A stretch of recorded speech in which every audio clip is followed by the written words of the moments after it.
es el antitipo. El tipo es lo que prefigura, lo que anticipa lo que va a suceder en el futuro. Y cuando tú ves el cumplimiento de ese tipo en la persona real o en el acontecimiento real, eso es el antitipo, ¿vale? Entonces, Amalek es un tipo de todos los enemigos que a lo largo de la historia se enfrentarían no solamente con el pueblo de Israel, sino con todos los creyentes en el Dios de Israel, ¿vale?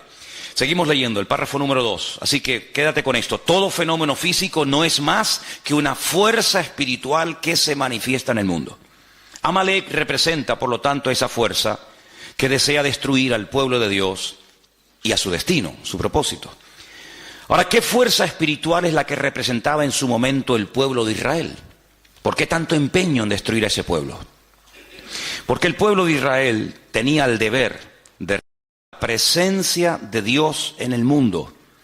Era el único pueblo en aquel momento que existía monoteísta de la tierra, y Dios le dijo en cierta ocasión a ellos que ellos iban a ser sus testigos. Todos los pueblos que en aquel tiempo existían, todos absolutamente, salvo el pueblo de Israel, eran politeístas. Hay una lista enorme en la Biblia de dioses que se adoraban en aquel tiempo: Quemos, Milcón, Moloc, Baal, Astarot, Astarte, y tantos, ¿va? El único pueblo que tenía la creencia en un único Dios, creador del cielo, de la tierra y de todo lo visible, era el pueblo de Israel. Por lo tanto, si a un enemigo se le ocurría, como el caso de Amalek, atacar y destruir al pueblo de Israel, automáticamente la tierra quedaría sin testimonio. La tierra quedaría sin un botón, sin un punto de referencia de que había un Dios único y verdadero, que en aquel momento la obligación de Israel era proclamarlo y anunciarlo a los cuatro vientos sobre toda la faz de la tierra.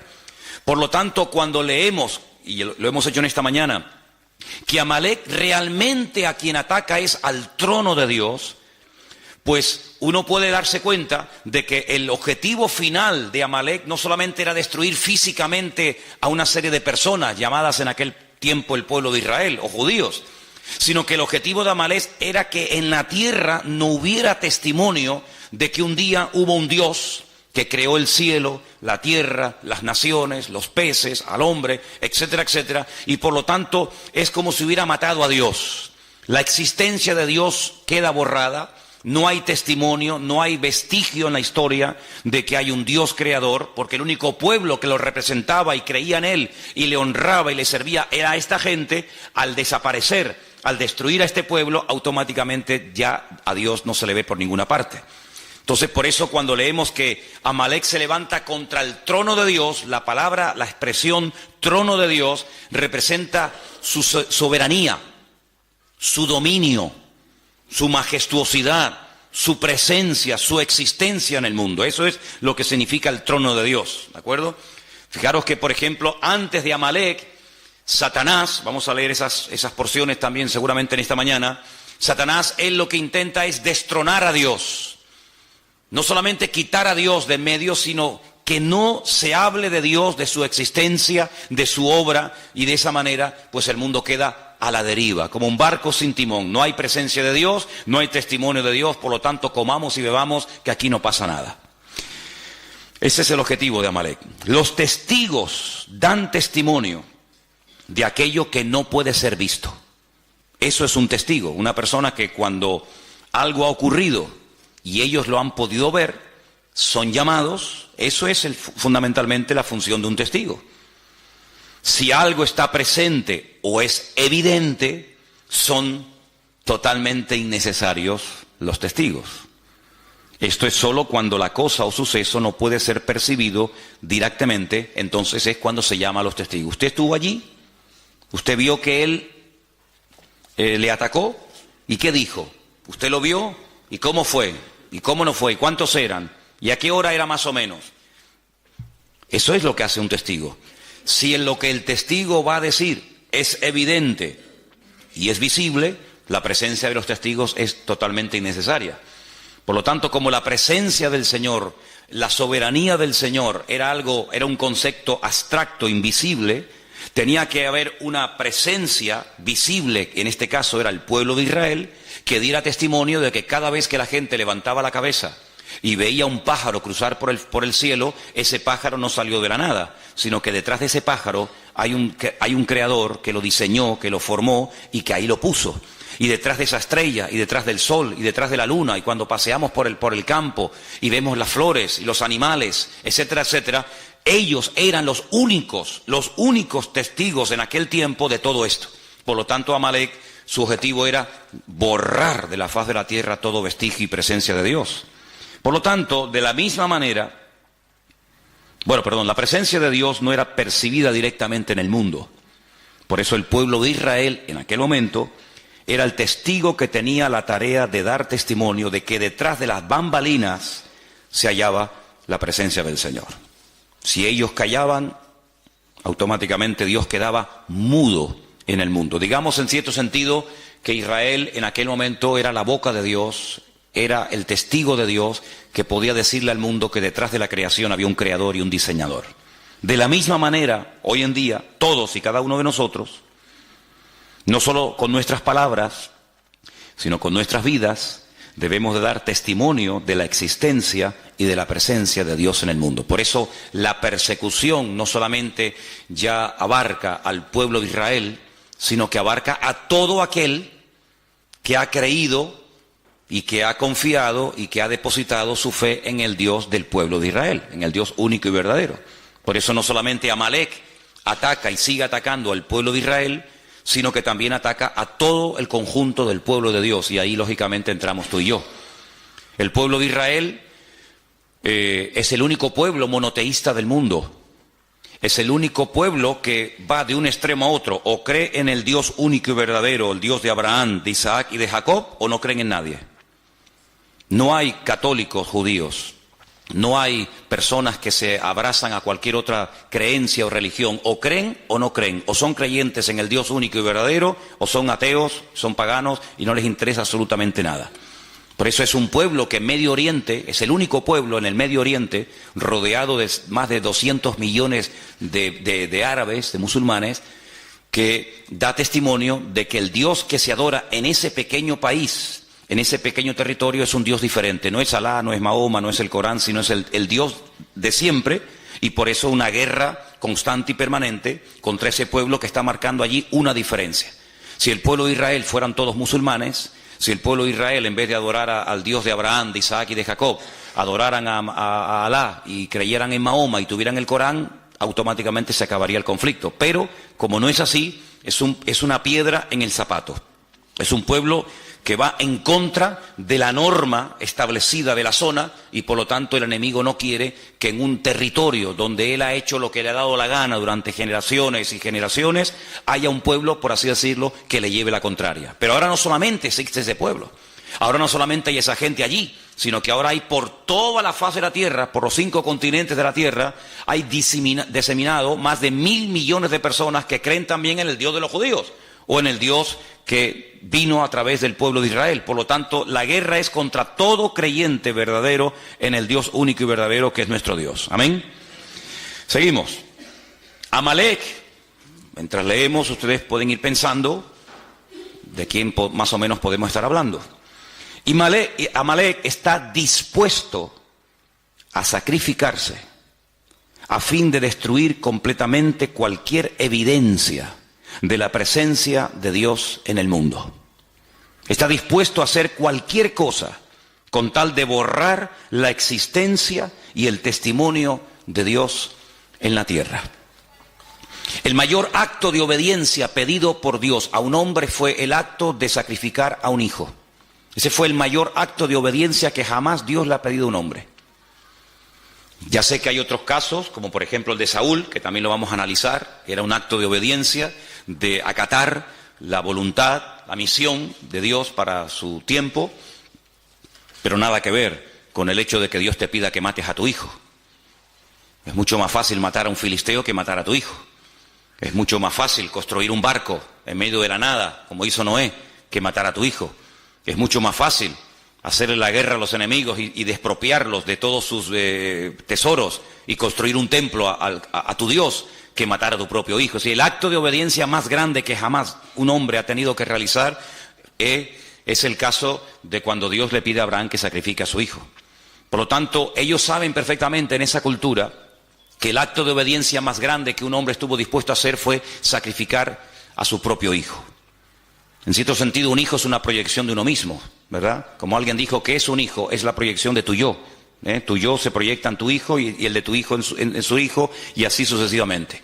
Por lo tanto, en ese contexto religioso y espiritual, Amalek está dispuesto a sacrificarse a sí mismo, porque saben que es el mayor acto de obediencia y de sacrificio y de fervor religioso que un ser humano puede expresar a ese Dios.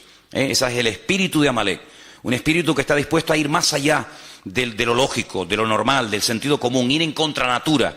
Amalek le domina este espíritu de estar dispuesto incluso a inmolarse, de hacer lo que haga falta, con tal de que ese Dios en el cual ellos no creen y lo desprecian sea totalmente aniquilado.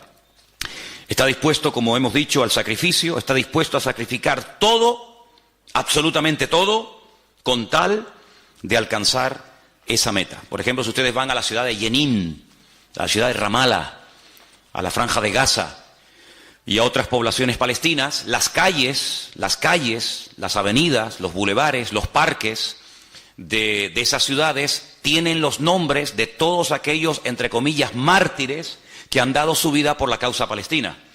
Es decir, cuando una persona va, por ejemplo, a Jerusalén o a cualquier otra ciudad de ese país y se inmola, o de cualquier otro país, el nombre de ese asesino, el nombre de ese criminal, pues automáticamente recibe pues un reconocimiento en la ciudad de donde ha nacido. Se le pone en la calle el nombre del mártir fulanito de tal. Increíble. Entonces está dispuesto a sacrificar todo lo que tiene con tal de llegar a esa meta. Amalek es la distancia, ahora entramos en otro concepto, es la distancia entre lo físico y lo espiritual. En ese espacio, ese es el terreno donde él vive y se mueve como pez en el agua. Y está dispuesto a sacrificar su vida para defender ese espacio. Es como, por ejemplo, cuando un perro está en su territorio, salvo el mío, es capaz de hacer lo que haga falta con tal de defender su territorio. Por eso los machos marcan el terreno como diciendo, esto es mío, ¿vale? Satanás también tiene territorios marcados, señalados, donde él cree que ahí puede hacer lo que quiera. Y coloca a sus instrumentos, sea Amalek o sea quien sea. Y está dispuesto a defender ese territorio a muerte. Por eso cuando el apóstol Pablo, y leeremos esta porción en el día de hoy, en Efesios capítulo 6, él habla de espíritus territoriales, no solamente de demonios que en un momento determinado individualmente pueden afectar o enfermar a personas, o debilitarlas, o incluso hasta matarlas, enajenarlas, como el caso también del endemoniado gadareno, sino que incluso marca territorios, marca zonas, ciudades, países, donde considera que él es el dueño, ¿verdad? El príncipe de la potestad del aire, principados, potestades, gobernadores de las tinieblas de este siglo, huestes espirituales de maldad, etcétera, etcétera.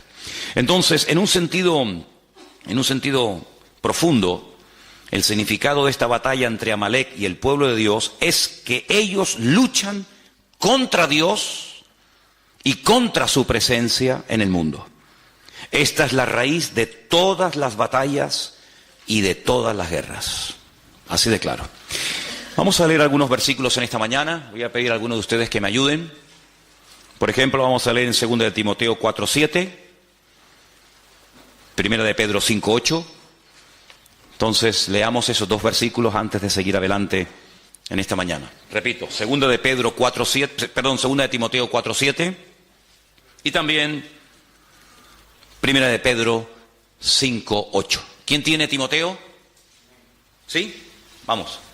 He peleado la buena batalla, he acabado la carrera, he guardado la fe. Pablo es el autor bíblico que más términos militares utiliza en sus cartas. Casco, espada, yelmo, guerra, soldados y cantidad de términos típica y puramente militares. Habla de guerras, habla de batallas, habla de enemigos.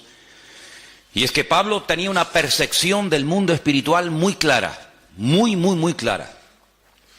Y por eso él dice al final de su carrera, al final de su ministerio, que él lo que realmente ha hecho a lo largo de su existencia es pelear la buena batalla. Si él no ha estado de rositas, él no ha estado de vacaciones, él no ha estado pegándose la gran vida, sino que él ha sido un guerrero.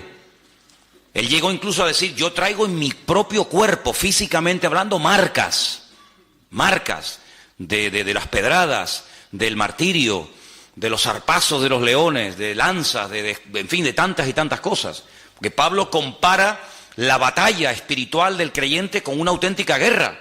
Y el campo de batalla nuestro hoy en día es el mundo. Y por eso el apóstol Pablo, cuando describe la realidad de la vida cristiana, la describe como una persona que está continuamente en guerra, como un soldado, y por eso utiliza los términos que acabo de mencionar, ¿no? El apóstol Pedro habla acerca de que tenemos todos un enemigo en común. Y ese enemigo lo compara a un animal. ¿Quién tiene, por favor, según Primera de Pedro 5:8, Sonia? Dice, sed sordos y velad, porque vuestro adversario el diablo, como león rugiente, anda alrededor buscando a quien devorar. Vuestro adversario es una realidad. Continuamente está dando vueltas y vueltas y vueltas, tratando de buscar a alguien y devorarlo, matarlo, destruirlo. ¿Sí? No es que le va a hacer una caricia, no es que le va a venir a asustar, sino devorarlo, destruirlo completamente. Así como Amalek quería destruir completamente la presencia de Dios en el mundo, representada en aquel momento por el pueblo de Israel, hoy en día Satanás lo que quiere es que no haya testimonio en tu casa de la presencia de Dios, que no haya testimonio en tu barrio, que no haya testimonio en el mundo de que nosotros estamos hoy en día siendo testigos de Cristo, de su resurrección, de su muerte, de su venida, etcétera, etcétera. Si vamos a Efesios capítulo 6, en Efesios capítulo 6 el apóstol Pablo está preso en Roma. Él escribe desde la cárcel 4 cartas, se conocen como epístolas de prisión, y en Efesios, el capítulo 6, estando él preso en Roma, seguramente ya a punto de morir, escribe 4 cartas. Una de ellas es la carta a los Efesios, otras a los Filipenses, y en esta concretamente, en el capítulo 6, verso 10, el apóstol Pablo habla en estos términos clarísimos. Por lo demás, hermanos míos, fortaleceos en el Señor y en el poder de su fuerza. Vestíos de toda la armadura de Dios, para que podáis estar firme contra las acechanzas del diablo. Porque no tenemos lucha contra sangre y carne. Esa era la guerra que llevaban los romanos en el mundo, contra ejércitos, personas, seres humanos. Sino que nuestra lucha es, fíjense, contra principados, viene de príncipes. Hay príncipes en el mundo espiritual. En el mundo de las tinieblas hay gente que tiene el galón, que tiene ¿cómo es?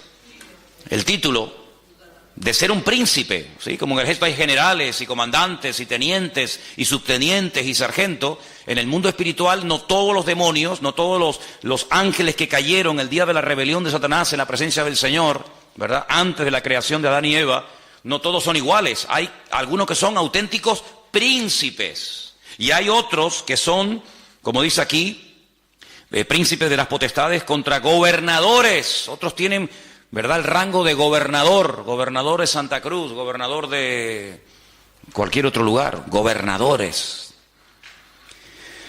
de las tinieblas de este siglo, huestes espirituales de maldad en las regiones celestes. Y ante este panorama, ante esta descripción del mundo espiritual, que no es ciencia ficción ni mitología griega, sino es Biblia, ¿qué podemos hacer? Porque además ellos juegan con una ventaja sobre nosotros, entre comillas, y es que ellos nos ven a nosotros, pero nosotros, salvo raras excepciones, no los vemos a ellos. Entonces, defenderte contra un enemigo que ves, que sabes por dónde viene y por dónde va, pues no es tan complicado. Pero defenderte contra un enemigo que no sabes si está por detrás, por delante, arriba o abajo, pues es mucho más complicado, ¿vale? Entonces, fíjate aquí que el remedio para todo esto es el siguiente: pónganse toda la armadura de Dios, así de claro. Tomen toda la armadura de Dios. ¿Para qué? Para que podáis resistir en el día malo. En el día bueno no hay que resistir nada, en el día bueno lo que hay es que gozarse. Este es el día que creó el Señor, gocémonos y alegrémonos en él, decía el salmista. pero la armadura es para el día malo. Entonces, cuando resistas el día malo, podrás acabar todo y estar firme. Estad pues firmes, ceñidos vuestros lomos con la verdad, vestidos con la coraza de justicia. Era la parte del cuerpo del centurión romano que había que proteger tremendamente. ¿Por qué? Porque la coraza te protegía de los pulmones y el corazón, órganos vitales. Calzados los pies con el apresto del Evangelio de la paz. Napoleón decía que se puede ganar o perder una guerra según el calzado que uses. Es como un rally o como una carrera de motos, una carrera de Fórmula 1. Los expertos saben que el mejor coche del mundo, la mejor escudería del mundo puede perder un mundial por haber escogido mal una rueda. Tenían que haber escogido un tipo de rueda blanda, dura, lo que sea, y se equivocaron y era el mejor coche, como el más poderoso, el más potente, el más cilindrada, pero escogieron mal. Entonces Napoleón decía que tenían que cuidar sumamente el calzado de los soldados romanos, en este caso de los soldados franceses, porque sabía que una guerra se puede perder con un mal calzado. Y el Señor dice que el mejor calzado que podemos utilizar es el apresto del Evangelio. Caminar guiados por la palabra de Dios. Lámparas a mis pies tu palabra, lumbrera mi camino. Sobre todo, todo esto es importante, pero sobre todo, dice aquí, tomad el escudo de la fe. Había dos tipos de escudo, uno que era redondo, que era cuando se estaba de guardia, y un escudo que era muy alto, que te llegaba casi desde la barbilla hasta los tobillos, y era el que se llevaba al combate. Entonces cuando lanzaban las flechas, se lo ponían así y se tapaban y las flechas golpeaban y no caían, ¿no? Él está describiendo un escudo redondo, tremendamente poderoso, que cuando veías venir un dardo de fuego, cuando veías venir una lanza o lo que sea, te cubrías y te protegía cualquier parte del cuerpo. Dice, sobre todo toma ese escudo, para que puedas apagar todos los dardos de fuego del maligno. Tomad el yelmo era como una especie del casco, lo que te protegía la cabeza, los pensamientos, el cerebro, de la salvación, la espada del Espíritu, que es la palabra de Dios. Y algunos dicen, bueno, ya se acaba la armadura. No, hay un elemento abstracto, pero que forma parte vital de la armadura. Lo que le da consistencia a la armadura es el verso 18. Lo que hace que la armadura no se caiga ni te quede grande es lo que dice el verso 18. Orando en todo tiempo, con toda oración y súplica en el Espíritu, velando en ello con toda perseverancia por todos los santos. Y Pablo era una persona muy preparada, muy competente, con un conocimiento alucinante del Señor, tanto teórico como práctico, pero él sabía que sin el respaldo de la oración no podía ir ni de aquí a la esquina, porque él llegó a decir que no tenemos que ignorar las maquinaciones del enemigo. Él fue el que dijo aquella frase que todos conocemos, ¿no? Que Satanás es capaz de incluso hasta de disfrazarse y te hace creer que te estás entrevistando o te está trayendo un mensaje, un ángel de luz, un ángel del Señor, y resulta que te está hablando un demonio, ni te enteras. Entonces Pablo dice, hay que orar para que el Señor nos dé discernimiento y para que no nos dejemos seducir ni arrastrar por sus mentiras y por sus engaños, ¿verdad? Así que toda esta guerra espiritual que Pablo describe la podemos ver en lo físico y lo podemos ver en lo natural, sobre todo en este enemigo terrible que es el pueblo de Amalek. Sigamos leyendo la segunda página. Dice que Amalek significa tinieblas y el florecimiento del mal. Ahí es donde Amalek se mueve como pez en el agua, en la oscuridad, en la ignorancia, en las tinieblas. El fin de Amalek significa la destrucción del abismo, del distanciamiento entre Dios y el mundo, pero también la restauración de la cercanía que revela la presencia y la obra de Dios por medio de Cristo en el mundo. Mientras estemos en esta vida, estaremos en guerra.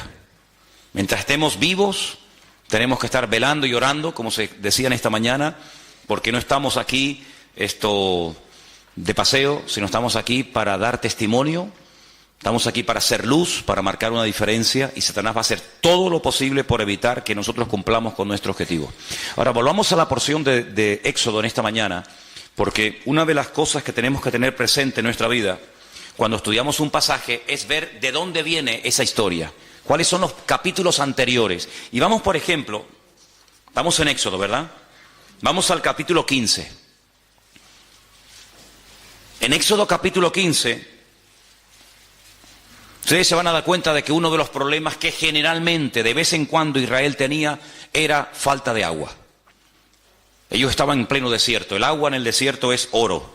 Por lo tanto, cuando faltaba el agua, el problema era terrible. El estado de ánimo de la gente cambiaba. La gente era diferente cuando había agua que cuando no había agua. La murmuración ni aparecía en el campamento mientras las necesidades materiales, sobre todo de agua, estaban cubiertas. En el momento en el que faltaba agua, o en el momento en el que faltaba comida, en el momento en el que lo material faltaba, automáticamente la espiritualidad del pueblo pegaba un bajón, surgía la carnalidad, y aquella gente que hace 2 días estaban alabando a Dios después de cruzar un mar y profetizando y glorificando al Señor, se olvidaban de todo aquello simplemente, digo simplemente entre comillas, cuando faltaba el agua. Por eso ustedes van a darse cuenta de lo valorado, del valor tan grande que tenía el tema del agua. La mayoría de los salmos donde aparece la palabra agua se escribieron en el desierto. Por ejemplo, el número 1, bienaventurado el varón que no anduvo en consejo de malos, y habla de cómo será como un árbol plantado junto a corriente de agua. Mi alma tiene sed del Dios vivo. Y tantos salmos que hablan del agua. Era un elemento tremendamente valorado. Bueno, pues en el capítulo 15, del versículo 22 al versículo 27, encontramos una parada de las tantas que hizo el pueblo de Israel antes de llegar a la tierra prometida. Encontramos una parada donde encontraron agua. Sí, había agua, pero no se podía beber. Entonces, ¿para qué la queremos? Ellos se pararon en un lugar que en hebreo se llama Mará. Mará significa amargura. Vamos a leer el pasaje para que nos demos cuenta qué cosa tan interesante ocurrió aquí. Hizo Moisés que partiese Israel del Mar Rojo. Salieron al desierto de Shur, anduvieron 3 días por el desierto sin hallar agua. Llegaron a Mará y no pudieron beber las aguas de Mará porque eran amargas. Por eso le pusieron el nombre Mará, o Mara, amarga. Entonces, ¿qué ocurre? Ese pueblo que salió cantando, danzando y profetizando del Mar Rojo, comienza a murmurar contra Moisés y le dice: ¿qué hemos de beber? Moisés clamó al Señor y el Señor le mostró un árbol, lo echó en las aguas y las aguas se endulzaron, y allí le dio estatutos y ordenanzas y allí los probó. Eso es lo importante. Esto es una prueba. Yo quiero ver cómo reacciona el pueblo ante la primera. Esta es la primera dificultad con la que se encuentra Israel cuando sale de Egipto. Vendrían otras, pero esta es la primera. ¿Habéis visto la gloria mía en Egipto? ¿Habéis visto cómo el faraón murió? ¿Habéis visto cómo el ejército del faraón fue destruido? ¿Habéis visto el Mar Rojo abierto? A ver ahora cómo reaccionan, porque ya sé cómo reaccionan en la alegría. Ahora en la adversidad, a ver cómo reaccionan. Pues como se esperaba, ¿no? Como murmuración. Y dijo: si oyeres atentamente la voz del Señor tu Dios, e hicieres lo recto delante de sus ojos, y dieres oído a tus mandamientos, y guardares sus mandamientos, sus estatutos, ninguna enfermedad de las que envié a los egipcios te enviaré a ti, porque yo soy el Señor, tu sanador. Llegaron a Elim, donde dice que había 12 fuentes y 70 palmeras, y acamparon allí junto a las aguas. Si los lleva a Mará, no pueden beber el agua, es amarga. El Señor les muestra un árbol, que es tipo de Cristo, de cómo endulza la vida, de cómo endulza las aguas. Allí los prueba, le da estatutos, le da leyes y dice: ok, ya veo cómo reaccionan cuando no tienen agua. Vamos a otra parada, los lleva a Elim, y en Elim dice que había, hasta el día de hoy, en Elim siguen habiendo las palmeras que menciona aquí, 70 palmeras y 12 fuentes de aguas. Dice la Biblia que Moisés llegó a tener 70 ancianos. Una palmera para cada anciano. Si debajo de cada palmera, y no solamente se refiere a una palmera en singular, sino a un grupo de palmeras, milagrosa, pero hay un momento en el que ellos dicen: ¿pero Dios está o no está con nosotros? Si ustedes pueden, por ejemplo, leer en el capítulo 17 de Éxodo, versículo 7, dice: ¿está Dios o no está Dios con nosotros?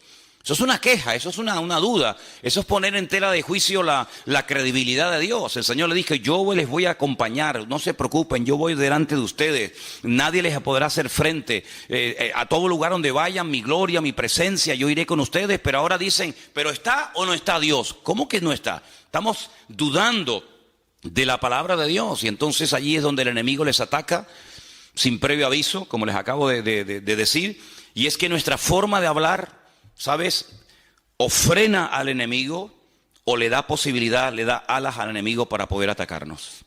Yo decía en estos días que Dios nos va a guiar según tú has decidido ya la forma como Dios quiere que te guíes. En otras palabras, si escoges el camino de la duda y de la queja, del lamento, no te preocupes que tendrás muchos motivos para lamentarte en el 2016. Pero si coges el camino del servicio, de agradar a Dios, no te preocupes, como dice la Biblia, porque esa es la promesa, todo te irá bien. Irás de victoria en victoria y de gloria en gloria y de triunfo en triunfo. Pero tú decides la forma como tú vas a dejar que el pastor de los pastores, el Señor Jesucristo, pastoree tu vida. Así que allí Amalek les ataca. Y les ataca por la parte de atrás, donde dice que estaban los cansados, los trabajados, como dice la Biblia, los débiles. Y hay una traducción, una posible traducción que también se le podía haber dado a estos dos términos hebreos, y es a los que tenían miedo del futuro. Y tal vez dice, bueno, yo no estoy cansado, yo no estoy trabajado, yo no estoy extenuado, yo no estoy asfixiado, pero tengo ciertos temores. ¿Conseguiré trabajo? ¿No conseguiré trabajo? ¿Saldré de la crisis? ¿No saldremos de la crisis? ¿Qué pasará con el futuro de España? Esa actitud es una actitud que le da alas al enemigo, porque el pueblo de Dios tiene que hablar en fe y vivir en fe. Y hasta que no cambiemos nuestra forma de hablar, no vamos a poder cambiar nuestra forma de vivir. Y hasta que no cambiemos nuestra forma de vivir, no vamos a poder ver cosas grandes y maravillosas en nuestra vida. Albert Einstein dijo en cierta ocasión algo tremendo, y él dijo, si estamos continuamente haciendo lo mismo, no vamos a poder ver cambios y cosas diferentes. Si seguimos hablando igual, orando igual, creyendo igual, comportándonos igual, no vamos a ver cosas diferentes en nuestra vida. Por lo tanto, nuestra forma de hablar es un imán que atrae la bendición de Dios o que la aleja y que la espanta.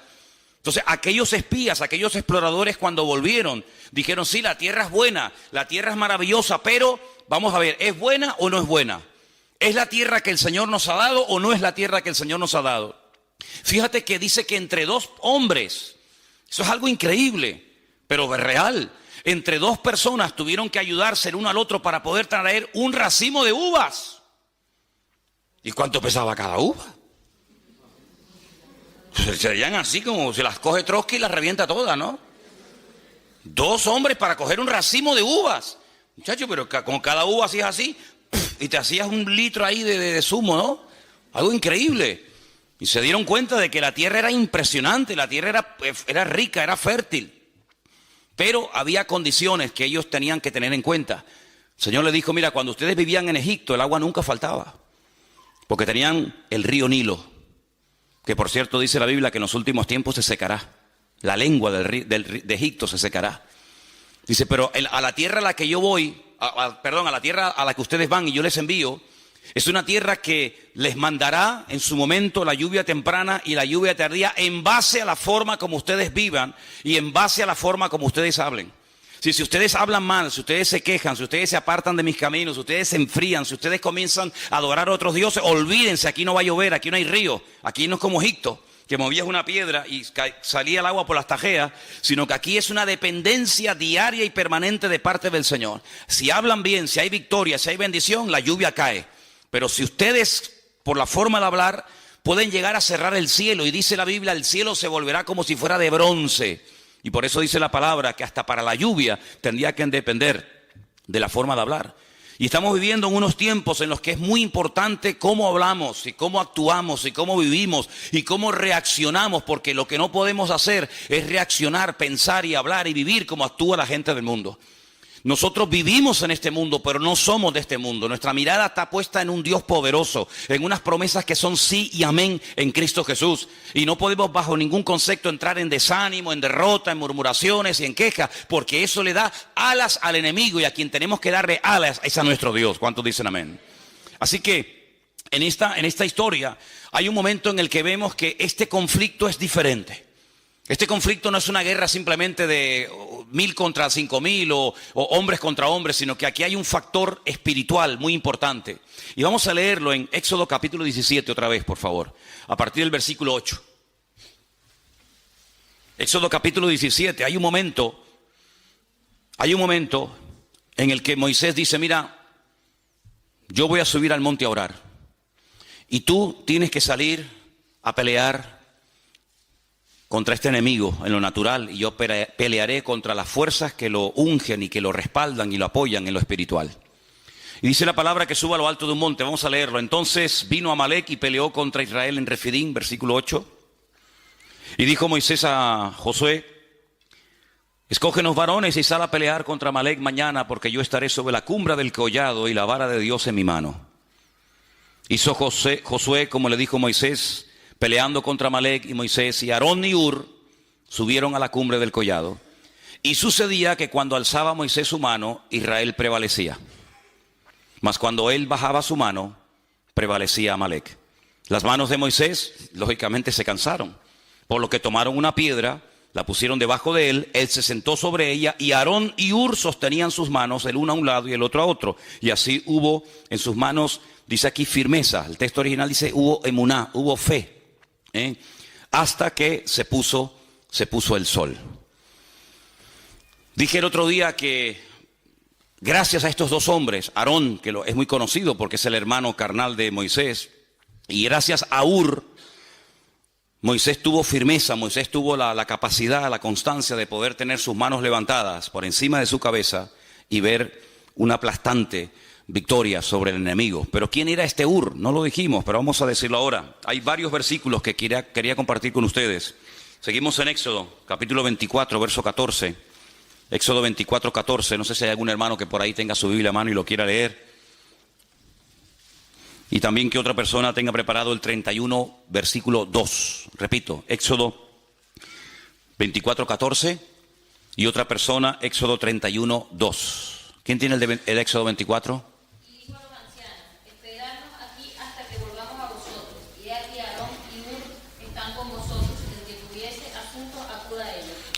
Hur, sin lugar a dudas, era un hombre muy importante dentro del pueblo de Israel. Hasta el punto que Moisés, cuando se va a la montaña a orar y se fue 40 días, le dice al pueblo: yo me voy un tiempo, pero si hay algún asunto, algún problema, algo que surja dentro del pueblo, ahí está Aarón y ahí está Hur para que consulten con ellos. Luego, Hur no era una persona normal y corriente, sino una persona con una autoridad y con un peso espiritual, con una autoridad dentro del pueblo muy, muy importante. Es una referencia que tenemos que tener en cuenta. El segundo texto está en Éxodo 31, 2, y ahí nos da un poquito más de información sobre este personaje llamado Hur.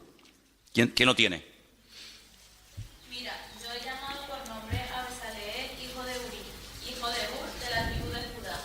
Ok, este hombre era de la tribu de Judá, y el nieto de Hur fue la persona que el Señor capacitó y usó para la construcción y el diseño del tabernáculo en el tiempo en el que el pueblo de Israel estaba peregrinando. Hay algunos comentarios que dicen, y la mayoría de ellos afirman que es así, que Hur era el esposo de Miriam o de María. Saben que eran tres hermanos: Moisés, Aarón y Miriam o María, y el marido de María atribuyen que sea Hur, ¿vale? Hay otro texto más, y está en Primera de Crónicas 2, 18 y 19, y es el último texto referente a Hur que vamos a leer. Primera de Crónicas 2, 18 y 19. ¿Los están poniendo ahí? Qué bueno. Es que no tengo ojo por la espalda de momento. A ver, ¿quién los tiene, por favor? O si lo queréis leer ahí directamente. Leerlo todos, ahí lo tenéis.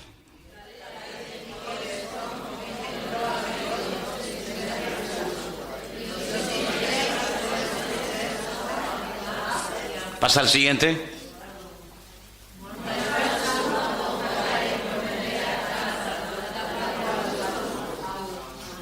Ok, hay dos Caleb, hay dos personajes en la Biblia que tienen el mismo nombre. Caleb, aquel que conquistó con Josué parte de la tierra prometida, ese no es el Caleb padre de Hur. Y otro Caleb que es el famoso padre de Hur. Es decir, esta persona era una persona con influencia, era una persona con autoridad, era una persona con peso, y esta persona junto con el hermano de Moisés suben a lo alto de esa montaña y le sostienen las manos mientras Moisés se sienta y está orando. Sí, aquí vemos cómo aprendieron a trabajar en equipo, cómo aprendieron a colaborar. Ese famoso salmo que se dice tantas y tantas veces: mirad cuán bueno Y cuán delicioso es, ¿qué? Habitar los hermanos juntos en armonía, ¿eh? ¿En qué se basa? ¿A qué hermano se refiere? Nosotros lo apropiamos para nosotros, ¿no? Y decimos, bueno, cuando estamos los hermanos juntos en armonía, y bueno, está bien, no es que estemos cometiendo una barbaridad, pero realmente se refiere a la hermosa compenetración y al trabajo en equipo que hubo siempre entre Aarón y entre Moisés. De hecho, en ese salmo que acabamos de citar ahora un poquito, el Salmo 133, se menciona al final del Salmo, se menciona Aarón, dice, es como el óleo sobre la barba de Aarón que desciende sobre el borde de sus vestiduras, ¿verdad? Y allí bien entonces, Aarón supo ocupar su lugar, Moisés supo ocupar su lugar, María supo ocupar su lugar, y mientras Aarón funcionó en el terreno que Dios le puso, que era de sumo sacerdote, mientras Moisés hacía la función de vocero o profeta de Dios, y mientras su hermana María, que dice que era profetisa, era una mujer que llevaba la alabanza en el pueblo de Israel, todo funcionaba a la perfección.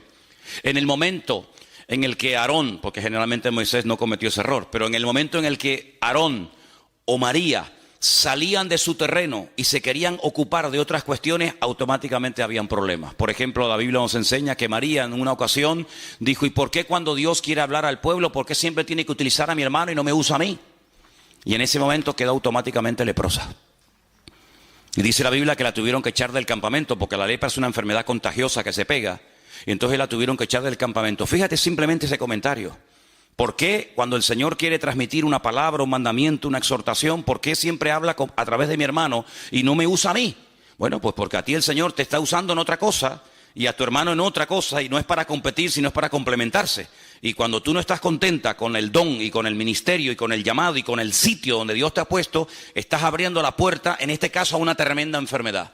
Por eso en estos días, bueno, esto que has dicho de las enfermedades, de los distintos miembros del cuerpo, bueno, yo dije que hay enfermedades, como dice por ejemplo Proverbios, que trae dolencias a los huesos, pero muchas enfermedades de la piel, muchas enfermedades cutáneas, cuando tú vas a los libros del Antiguo Testamento, son producidas por una incorrecta forma de hablar, ¿vale? Entonces vimos cómo la palabra perdón y la palabra enfermedad en hebreo es la misma, aunque se pronuncia un poquito diferente, porque hay una relación entre algunas enfermedades y una falta de perdón o una mala actitud o una forma incorrecta de hablar, ¿verdad?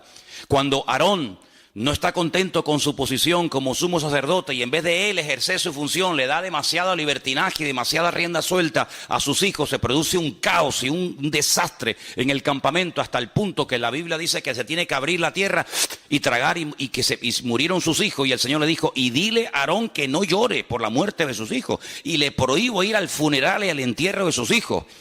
Y es una cosa tremenda, porque cuanto más arriba uno sube, cuanto más autoridad y cuanto más peso espiritual tiene una persona sirviendo al Señor, lógicamente más serán las exigencias que el Señor le pide de ellos. Yo siempre he dicho, no es lo mismo, y lo digo esto de verdad con todo respeto, ¿no? No es lo mismo que usted venga a la iglesia y se siente y se vaya y no pasa nada. No es lo mismo que un pastor, no es lo mismo que uno que está en alabanza, no es lo mismo que una maestra de escuela dominical. A esos hay que exigirle no mucho, sino todo. ¿Por qué? Porque tienen que ser ejemplo a la congregación. Una maestra de escuela dominical tiene que llegar primero que los alumnos. No van a llegar los niños primero que su maestra. Cuando hay un campamento de niños, los primeros que tienen que estar dando el callo, ¿quiénes son? Las maestras de la escuela dominical. Y si no, quédese usted en su casa o dedíquese a otra cosa. Pero las maestras de la escuela dominical tienen que ser las primeras. Y si usted no quiere ser la primera, usted no vale para maestra de escuela dominical, valdrá para otra cosa. Y yo como pastor, pero no me exija mucho, hermano. Yo un día vendré y otro día no. Imagínense. Oye, ¿quién va a predicar hoy? Bueno, tenía que predicar Manolo, el pastor, pero no va a venir porque dice que está un poco desanimado. ¿Cómo? No, que dice que le dolía la cabeza. Es que a mí no me puede doler nunca la cabeza. De hecho, yo empecé a predicar con dolor de cabeza y ya se me quitó. ¿Por qué? Porque el Señor, cuando usted quiere servir al Señor, el Señor dice, ¿tú me quieres servir? Ok, vente para acá. Pero también te voy a exigir más. Porque el viento donde pega más fuerte es arriba, en la copa del árbol y no en las raíces. Y allí donde el Señor pone a algunas personas, pero también la exigencia, lógicamente, será mayor. Entonces, Aarón entendió que su función no era la de profeta, sino la de sumo sacerdote, y cuando lo entendió y ocupó su lugar, miren esos hermanos, qué armonía hay entre ellos, cómo no va a haber bendición y vida eterna, y cómo no va a derramar el Señor su unción y su gracia cuando están los hermanos juntos en armonía. Pero cuando están juntos pero separados y revueltos, se va la bendición de Dios. ¿Cuántos dicen amén? Entonces nosotros tenemos que partir de la base de que nuestra forma de hablar, y tienes que salir de este retiro con esto en la cabeza. Tú no puedes hablar de cualquier manera. Porque la forma como tú a partir de hoy hablas o hables, eso va a marcar una diferencia en el mundo espiritual. Esta palabra prevalecía. Cuando Moisés levantaba la mano, el pueblo de Israel prevalecía. Y cuando las bajaba, prevalecía Amalek sobre Israel. Es muy interesante. Porque en el último libro de la Biblia, que estamos estudiando en Santa Cruz últimamente otra vez, aparece la palabra prevalecer. Y fíjate qué interesante. Dice que cuando los santos oraban en la tierra, es decir, cuando se dirigían al Señor, cuando clamaban al Señor, los ángeles en el cielo prevalecían contra los demonios. Es decir, cuando la iglesia toma su posición de autoridad, cuando la iglesia emplea el poder de la lengua, pero no para dañarse, no para cuestionar, no para criticar o para murmurar o lamentarse, sino que emplea el poder, el instrumento de la voz, de las palabras, para dirigirlas al Señor, eso como que le da fuerza a los ángeles y le da fuerza en el mundo espiritual para que el enemigo lo podamos tener a raya. Por eso, hermano, tenemos que salir de aquí con la idea bien clara de que la forma como usted va a hablar a partir de hoy vas a ser un imán que va a atraer la bendición a tu casa, o la va a espantar y la va a alejar. Por eso cuando en casa comencemos a hablar o a opinar o a no sé qué o a comentar negativamente, cortemos inmediatamente ese comentario. ¿Por qué? Porque la forma como nosotros hablamos es lo que va a marcar la diferencia en el mundo espiritual. Porque todo esto tiene un precedente, y el precedente está en el libro de Génesis capítulo 1, cuando dice la Biblia que Dios hablaba y las cosas cambiaban. Claro, el poder de Dios en su palabra es lógicamente superior al nuestro. La palabra de Dios se cristaliza, se materializa, ¿verdad? Dijo Dios sea la luz y se hacía la luz. En nuestro caso no es así. Pero lo natural, ya lo he dicho 1.000.000 de veces, es un reflejo de lo espiritual. Si Dios hablaba y cambiaban cosas, quiere decir que nosotros como producto, como creación del Creador, cuando nosotros hablemos también las cosas pueden cambiar para bien o para mal. ¿Cuántas personas están tiradas por el suelo, no tienen ninguna autoestima, no confían en nada ni en nadie? ¿Por qué? Porque desde pequeños han sido bombardeados con palabras como: tú no sirves para nada, tú no vas a levantar cabeza, tú eres un burro, tú eres un ser a la izquierda, tú no sé qué, tú eres como tu padre, un vago. Y ¿cuántas veces pasa eso en la vida? Pero cuando el Señor nos llama, Él nos dice: ustedes son real sacerdocio, nación santa, pueblo adquirido por Dios, para que anuncien las virtudes mías, que yo les llamé de las tinieblas a su luz admirable. Y ustedes son más que vencedores, y yo estoy con ustedes, y nadie les podrá hacer frente en todos los días de vuestra vida. Y diga al débil: fuerte soy, hermano. Y entonces Dios nos levanta la autoestima, no el orgullo, sino la autoestima, y comenzamos a hablar como Cristo hablaba. ¿Cuántos dicen amén? Y Él no permitía ni siquiera a sus más íntimos colaboradores o discípulos, Él no permitía que hablaran palabras incorrectas. Cuando aquel discípulo le dice: Señor, no vayas a la cruz, ¿para qué? Si a lo largo de la historia no te van a aceptar esta gente, ¿para qué vas a la cruz? Y el Señor le dijo: apártate de mí, Satanás, porque no estás poniendo la mira en las cosas de Dios, sino que te estás dejando influenciar demasiado, excesivamente por las cosas de los hombres. Tienes una visión muy corta, ves a muy corto plazo. Pero hermano, nosotros tenemos que sembrar en fe. ¿Y cómo se siembra en fe? Con la palabra. Dios me va a bendecir, Dios me va a prosperar, yo voy a ser una persona usada, Dios me va a bendecir, Dios va a abrir puertas. Y dirá: bueno, pero esto es autosugestión, llámelo como quiera. Pero esa es la forma como el Señor quiere que nosotros hablemos. ¿Cómo estás? Bueno, aquí aguantadito. ¿Cómo que aguantadito? ¿Cómo estás? Y dicen algunos: bueno, tirando. ¿Tirando qué? Piedra estás tirando. ¿Cómo estás? Bueno, aquí echando días para adelante. Sí, las expresiones son múltiples y variadas. Hay para todos los gustos y colores. ¿Cómo estás? En victoria. ¿Cómo estás? Bendecido. ¿Cómo estás? Triunfante y glorioso. ¿Por qué? Porque todo lo puedo en Cristo que me fortalece. ¿Cuántos dicen amén? Así como tenemos que hablar, hermanos. Así como tenemos que hablar, hombre. Gloria a Dios. Dejemos esas expresiones a los del mundo. Dejémoslos que ellos hablen así. Quieren hablar así, que hablen así. Así les va. En el rastro que tenemos en Santa Cruz hay un chico que todos los días viene y siempre le pregunto lo mismo. Ya sé la respuesta. Es como ¿cómo era? La erotesis, ¿qué era? Hacer una pregunta que ya sabe la respuesta, esa figura de dicción. Le digo, ¿qué? ¿Cómo estás? Y yo dentro digo, aguantadito. Y al segundo dice, aquí aguantadito. Él siempre dice lo mismo. Vivíamos en un edificio en Santa Cruz hace años, ahí en la Rambla, y había un portero, el portero del bloque, y decía... ¿qué? No voy a decir el nombre porque a lo mejor lo conocen y vete entonces hay algún familiar del portero aquí, ¿no? Digo, ¿qué? ¿Cómo estamos? Y siempre decía, siempre lo mismo. Así me decía tú. Yo siempre lo mismo. Nos fuimos del edificio, él sigue viviendo allí y te aseguro que han pasado, no sé, 100 años desde que me fui de allí. Y yo le pregunto hoy a este hombre, ¿cómo está? Y te aseguro que, mira, me juego un brazo de que me diría... Siempre lo mismo. Ya, increíble. ¿Cómo pues? Yo es que me aburro 2 veces haciendo la misma cosa, Dios mío. Yo que siempre tengo que estar haciendo algo, si no me aburro, ¿cómo voy a estar yo en un puesto de trabajo toda la vida? Siempre lo mismo, siempre lo mismo, siempre lo mismo, siempre lo mismo. Tío, qué vida más aburrida tienes, viejo. Qué soso de vida eres, de verdad que no eres atractivo, aparte eres bajito, gordo, feo, encima siempre lo mismo. Ya, no hay por dónde me cogerte, viejo. ¿Me entiendes? El Señor está conmigo, Dios me va a bendecir, el Señor me bendice y tal. Claro que sí, hombre, claro que sí.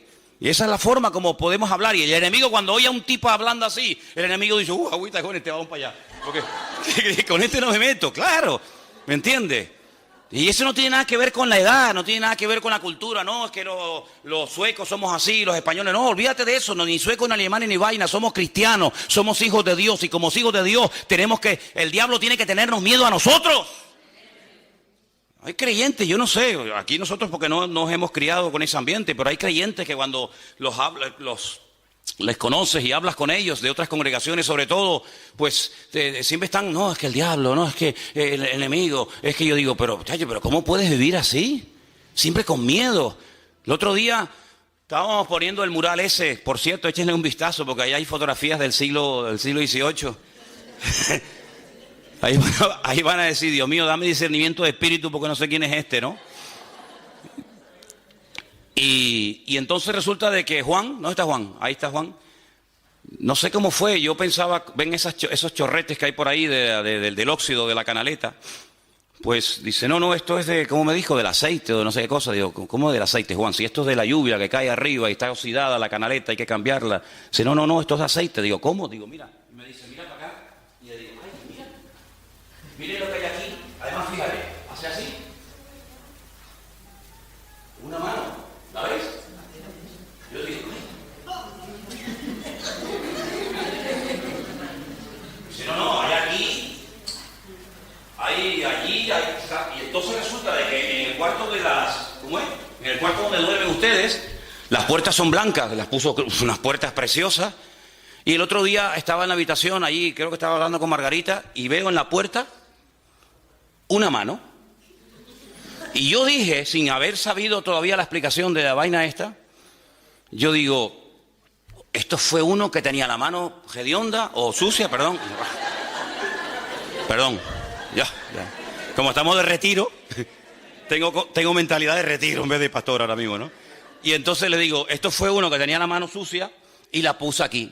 Y ya me iba yo a buscar un trapo para limpiarle y me dice Juan, dice, no, es que aquí, esto a veces lo prestamos o lo alquilamos a algunas iglesias y entonces resulta que no se les ocurrió otra cosa, por ahí hay más manos, ya verá, ahora van a ver manos por todos lados. Y dice, no, vinieron aquí unos hermanos y no se les ocurre otra cosa que meter las manos en aceite y ponerse por todas las paredes, ungiendo y bendiciendo las paredes. Y yo digo, ungiendo las paredes. ¿Cómo que ungiendo las paredes? Es como si yo voy a tu casa y le digo, hermana, ¿tiene un poquito de aceite de oliva? Sí. Venga a ungirle en la casa y te mancho todo el salón. Hermano, nosotros no podemos tener esas supersticiones. Yo me acuerdo, hace años había aquí un matrimonio en el Toscal, que fuimos un día a su casa y lo veo con un bote de aceite ungiendo la jaula del canario. Mi madre, no les digo mentiras, era verdad. Y le digo, ¿pero qué está haciendo? Y dice, no, es que el canario últimamente está haciendo unos ruidos raros. Digo, ¿estará afónico? habrá aprendido el cántico. Digo, pero ¿cómo va a ungir usted la jaula de un canario, hombre? Con lo caro que está el aceite, hombre. Entonces, hermano, vamos a ver, el aceite en la Biblia se utilizaba todo, pero mire, nosotros tenemos un Dios que nos cuida hasta cuando cerramos los ojos durante la noche. No es prueba evidente que cuando estoy dormido y no me entero de nada, el Señor me está guardando. Dice, el ángel del Señor acampa alrededor de los que le temen y los defiende. Por lo tanto, yo tengo que ir por la vida con la seguridad de que el Señor está a mi lado y que nadie podrá contra mí, a menos que el Señor se lo permita. ¿Y sabe cuándo el enemigo tiene autorización, entre comillas, para atacarme y para zarandearme? Cuando bajo la guardia. Cuando estoy en desorden, cuando me enfrío, cuando me aparto del Señor, cuando empiezo a pensar y a hablar tontería. Pero mientras yo esté hablando correctamente, mientras mi fe y mi mirada esté puesta en el Señor está conmigo como poderoso gigante. Y aunque un ejército acampe contra mí, no temerá mi corazón, porque el Señor es mi luz y mi salvación y no va a pasar nada. Porque esas son las promesas del Señor. Y tenemos que creer en las promesas del Señor, hermanos. Y no tener ningún temor. Hay una historia en la Biblia que yo la he leído y compartido infinidad de veces con ustedes. Y es esa historia cuando el profeta Eliseo está en una casa y resulta de que le dicen al enemigo, le dicen al ejército contrario, tú sabes por qué tú pierdes todas las batallas, tú sabes por qué todas las estrategias te salen mal. Tú sabes por qué cuando vamos a atacar por un lado nos están esperando. Y cuando dice, bueno, pues ataquemos por el otro lado, nos están esperando. ¿Tú sabes por qué? Dice, no. Dice, porque en Israel hay un varón de Dios. Y lo que tú hablas en secreto, Dios se lo revela a él. Así que da igual si lo vas a atacar por la derecha, por la izquierda, por arriba, por abajo, de noche o de día. Todo te va a salir mal porque el Señor pelea con esa gente. Y este general o este rey dice, pues matemos a este hombre. Matemos a este hombre y se le acaba la fuente de información. Dice, vamos. Dice la Biblia que rodearon toda la casa del profeta Eliseo y no venían para contarle el cuento de Caperucita Roja, hermano. Venían para matarlo. Y entonces Eliseo tenía un colaborador, un ayudante, llamado Giesi. Nombre más feo. Así se llamaba, Giesi. Y Giesi sale fuera y cuando levanta la mirada, vio toda la casa rodeada de soldados que venían a matarlos. Y se mete para adentro muerto de miedo y dices, de aquí no salimos. Estamos rodeados de enemigos. Este es el último día de nuestra vida. Y el profeta Eliseo sale afuera, mira así, dice, tranquilo, no te preocupes. Más son los que están con nosotros que los que vienen contra nosotros. Y ese quiere un pedazo de carne, porque era carne. Le dice, ¿quién está con nosotros? Si hasta el perro salió corriendo. ¿Quién está con nosotros? Dice, Señor, abre los ojos para que vea. Y dice que cuando el Señor le permitió ver con los ojos de la fe, dice que vio millones de ángeles, la gloria del Señor estaba rodeando la casa y le dijo, yo te lo dije, aunque tú no lo veas porque tu forma de hablar impide que la revelación de Dios venga a tu vida. Tú no te das cuenta que hay una protección sobre nosotros y no solamente hay una protección personal, sino mira ahora, Señor, en el nombre de nuestro Dios, del Dios de Abraham, el Dios de Isaac y el Dios de Jacob, haz justicia. Y todos los que venían contra ellos se quedaron ciegos. Y tuvo que ir a Eliseo y le dijo, ¿a quién vienen a buscar? Dice Eliseo, ven que yo les llevo. Y hace así, los llevó a todos y los sacó fuera de la ciudad. Y le dice, ahora abre los ojos y que se manden a mudar todos estos. Ese es nuestro Dios, hermanos, un Dios que nos ha prometido siempre protegernos, sanarnos, bendecirnos, restaurarnos, ayudarnos. No hay nada que el Señor no pueda hacer en nuestra vida, pero necesita, entre comillas, que nosotros aprendamos a ocupar nuestro lugar y hablar adecuadamente. ¿Cuántos dicen amén? En cierto sentido podemos colaborar, sí, podemos colaborar. En este caso era con Moisés, pero podemos colaborar incluso con personas necesitadas que podemos ayudarles a que depositen su fe y su confianza en el Señor. Vamos a ir al Evangelio según San Marcos. Que Dios bendiga a nuestro hermano Marcos, amén. Gloria a Dios. Marcos capítulo 2. Es una historia, un mensaje muy conocido, donde vemos cómo nosotros en un momento determinado podemos